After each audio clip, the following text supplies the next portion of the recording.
Ces mesures, elles commencent surtout à mettre en avant le fait qu'ils seront plus enclins à faire de la répression plutôt qu'à faire de la prévention, de l'anticipation et de la planification. Malheureusement, ils font toujours peser sur les gens la responsabilité qu'eux ne prennent jamais. À aucun moment, ils n'ont pris la responsabilité politique de la crise dans laquelle nous sommes. À aucun moment, ils ont fait en place, nous, ce que nous proposons, par exemple, de la planification. Ils font porter uniquement les efforts toujours sur les mêmes, sur les gens, et eux se défaussent totalement, et c'est bien ça le problème. On est effectivement et officiellement en dictature, des paroles fortes de Denis Jacquet. Vous comprenez cette opinion, Julie Garnier ? Je la comprends parce que j'ai l'impression que mon débatteur découvre en fait que ce gouvernement est liberticide. Alors un virus ne l'est pas, hein. Ce sont des choix politiques qui sont liberticides. Et le gouvernement raille une à une les libertés et ses garanties, mais ça date pas du virus, ça. Hein. La liberté de manifester, je vous rappelle qu'aujourd'hui, manifester, c'est juste être un acte de résistance.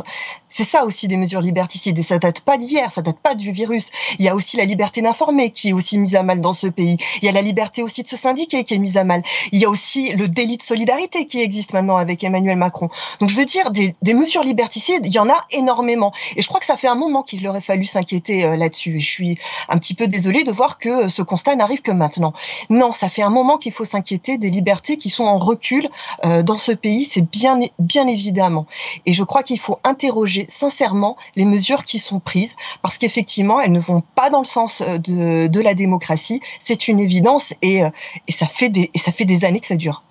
Non, ce qui est irresponsable, c'est à chaque fois de pointer du doigt les comportements individuels sans jamais pointer du doigt le comportement du gouvernement. Oui, il fallait des mesures fortes, nous le disions. Mais ceux qui n'ont pas pris des mesures fortes, c'est bien le gouvernement. Il fallait mettre des moyens dans les hôpitaux et pour les soignants. Est-ce qu'ils l'ont fait? Non. Aucune revendication des soignants n'a été aboutie avec leur fameux Ségur. C'est ça la réalité. Et ça a conduit à quoi? Ça a conduit à ce qu'aujourd'hui, un soignant sur 3 veut démissionner. Ça a conduit à ce qu'il y ait moins de lits aujourd'hui qu'en mars. C'est ça la réalité, c'est que ce sont leurs choix politiques qui font aussi qu'on est dans cette situation, et j'aimerais qu'on pointe ces choix politiques. Mais peut-être que vous ne les pointez pas parce que vous auriez fait les mêmes. Il aurait fallu recruter des enseignants, arrêter avec ces classes surchargées. Aujourd'hui, on a des classes qui sont à plus de 30, que ça soit de la maternelle jusqu'au lycée, et je ne parle même pas de la situation des universités où c'est absolument invivable.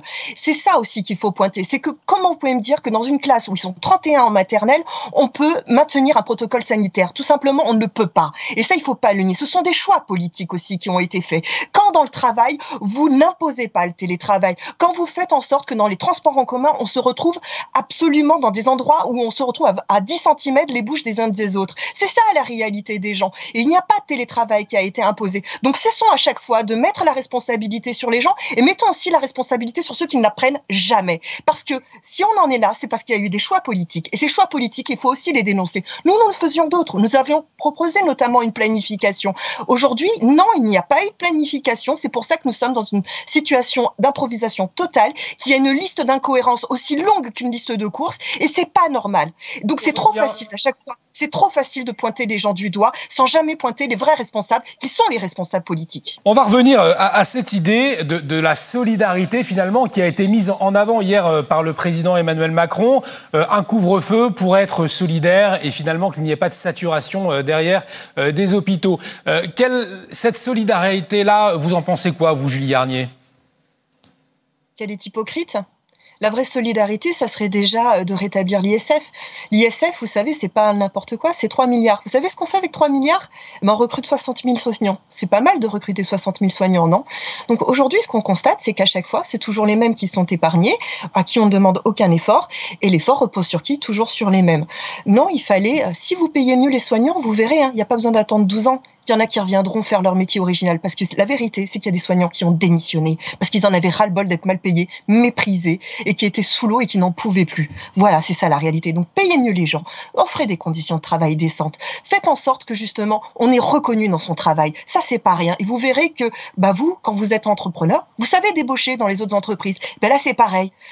Juste reconnaissez les gens, arrêtez de les traiter comme n'importe quoi, arrêtez de leur dire que de toute façon ce sont des bureaucrates et qui ne servent à rien et que les fonctionnaires sont le trou social de ce pays. C'est insupportable à force. Donc au bout d'un moment, quand on comprendra que notre solidarité, elle repose justement sur ces services publics, sur ces enseignants, sur ces soignants, à qui à chaque fois on maltraite, on les mal paye. Et d'ailleurs, c'est pas nous qui le disons, ce sont les chiffres de l'OCDE qui le disent. Donc, vous voyez, l'OCDE, c'est pas une organisation communiste totalitaire, hein.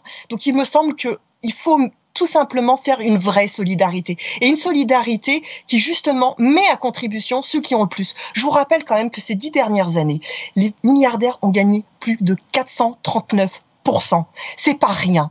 Quand en 12 années, le SMIC a augmenté de 12%, on voit que les dividendes, eux, ont augmenté de plus de 100%. Donc, à un moment, quand on parle de solidarité, j'aimerais qu'on arrête de racketter les pauvres. J'aimerais qu'on arrête de racketter les gens qui vont dans les urgences. J'aimerais qu'on arrête de racketter les malades. J'aimerais juste qu'on mette à contribution ceux qui sont les vrais profiteurs de cette crise et qui, à chaque fois, sont épargnés.